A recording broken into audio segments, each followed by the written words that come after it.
Hello সবাইকে আসসালামু আলাইকুম। কেমন আছেন সবাই? একটা নতুন ছোট্ট ভিডিও শেয়ার করছি। আপনারা হয়তোবা অনেকেই জানেন যে আমি বার্মিংহাম থাকি।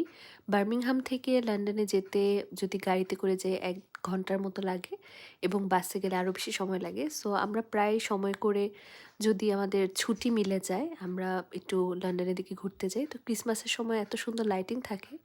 আমার অনেক দিনের ইচ্ছে ছিল এখানে লাইটিংগুলোতে নিজের চোখে দেখব, ছবি তুলব। কারণ টিকটকে এবং ইউটিউবে এই লাইটিংগুলো দেখলে খুব ভালো লাগে। এটা হচ্ছে রিজেন্ট স্ট্রিটে লন্ডনের। সো আমি এখানে গিয়ে কিছু ছবি তুলেছি সেদিন।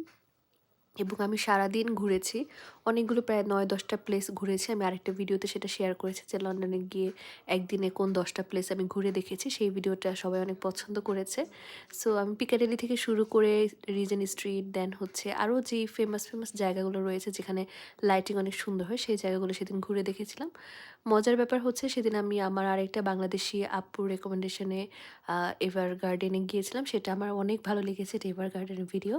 সো সবকিছু মিলিয়ে একদিনে ঘুরে বেড়ানোর জন্য এবং ক্রিসমাসের সময় লাইটিং দেখার জন্য আমার খুবই ভালো একটা প্ল্যান ছিল এবং এটা সাকসেসফুলি করতে পেরে আমার খুব ভালো লেগেছে। থ্যাংক ইউ সো মাচ ভিডিওটা দেখার জন্য।